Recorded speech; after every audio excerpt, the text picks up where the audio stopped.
Hey, what's up? This is Space Ghost with ADP.FM.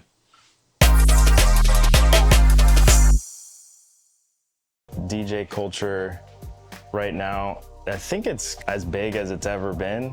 I feel like everybody's a DJ right now, not in a bad way, but everybody's interested in like looking for music and playing it, and all these internet radio videos and all that kind of stuff. In the like public eye, people may be taking it a little more seriously, more than like maybe the 90s, early 2000s. My friend, like 10, 15 years ago, he like didn't like electronic music, didn't like understand DJing, just wanted to listen to like mostly like rock and punk, and which is totally cool. But like now he's going to like festivals to hear DJs perform electronic music. So I think it's grown on a lot of people.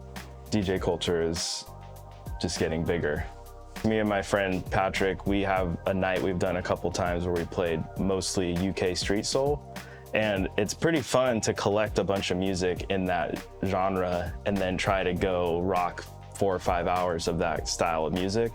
It's hard, but it's like a fun task as a DJ.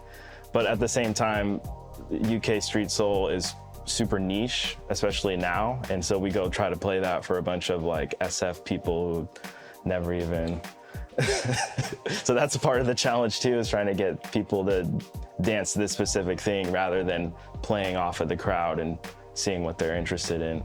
I'm talking about playing at bar part-time, and there's like half the crowd is like really big music nerds. They're there to hear whatever weird stuff you're playing, and then the other half are kind of like SF bros or whatever that just rolling in to drink wine. But no shade, that's just what it is.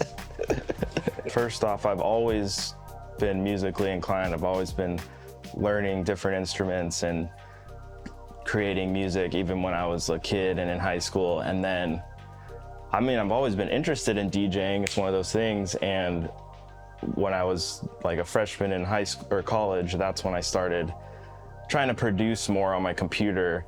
And I think I was starting to produce before, and then I started playing some shows where I was trying to play those beats live, and then I would start incorporating other people's music. And then that's when DJing kind of was like between both of those, like producing and DJing. And then maybe like 2013 or something, me and my friend started collecting records and trying to actually learn how to DJ, play vinyl, and I used Serato at the time. My dad, he's a DJ. He's been a radio DJ, like small time, but he collects records and CDs and tapes. And so he's always playing music growing up. So I think it was just something that was familiar to me. And then as I got older and got more interested in music more seriously, there'd be certain producers or musicians that I looked up to, like early days, like Flying Lotus was one. And I used to want to make beats like him, and then he would put these mixes online of old soul music and jazz and stuff like that. And me and my friend wanted to mimic that essentially, so we started collecting similar music. And then through that, it's like you're collecting jazz, soul, and funk from the 70s, and then you realize, oh, this is just hip hop. And then you just go through the eras, like collecting disco, boogie, understanding, oh, that's house music, and just learning where all the genres kind of have evolved and where they came from. Currently just interested in dance music from the 80s and 90s, even early 2000s. Now that's creeping in, it's coming back.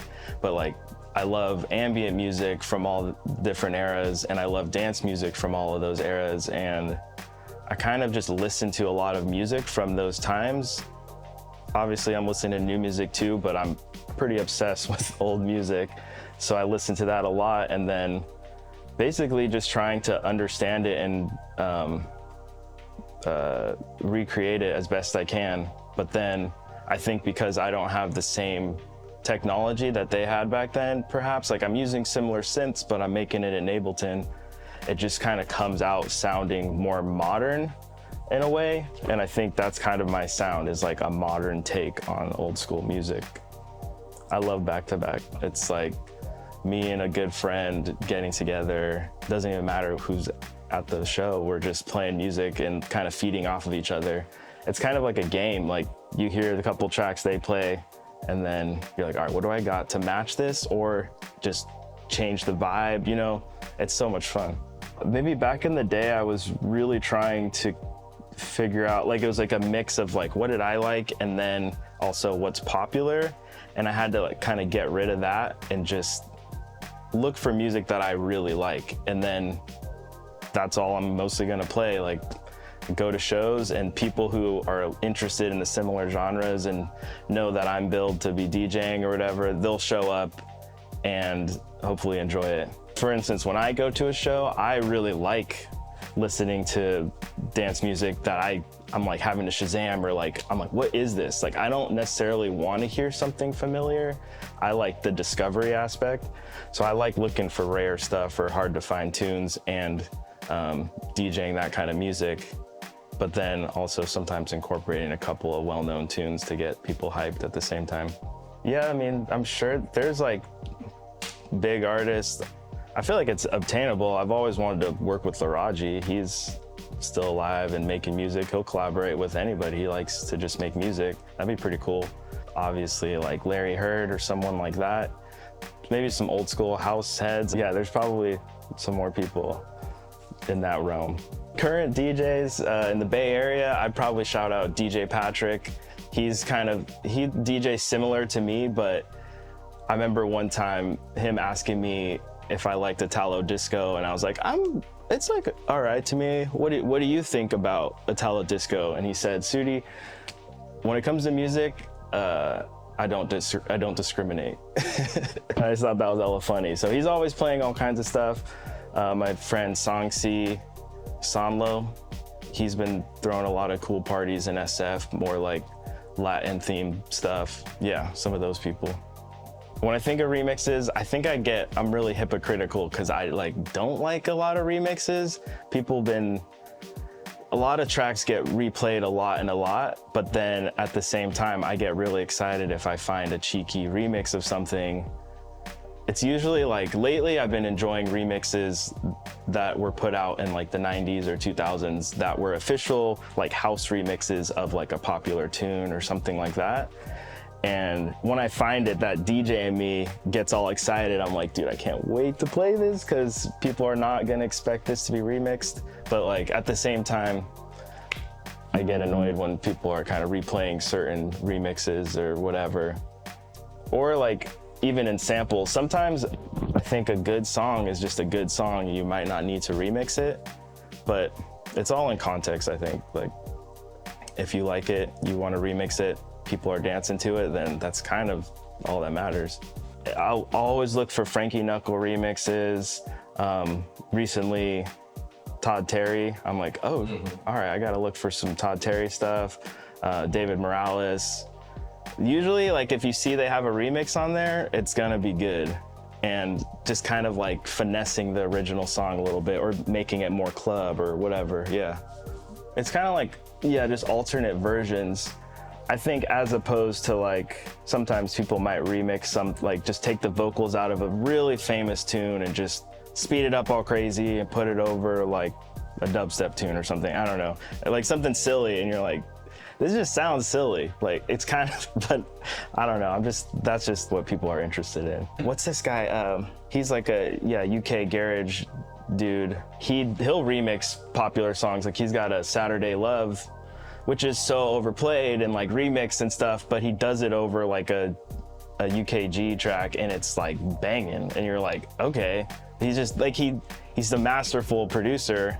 Mike Milrain, I think that's his name. Because now that I'm thinking about it, I love remixes. I don't know what I'm talking about because I'm always buying 12 inches that have different versions of tracks that are like familiar enough, but it's like a different era of remix, if that makes sense. Like from the 90s and probably late 80s and early 2000s where like they'll have the track and then there's just other versions of it. I even do that now on my records. I like that old school feel where you can like have a flip version of it on the other side.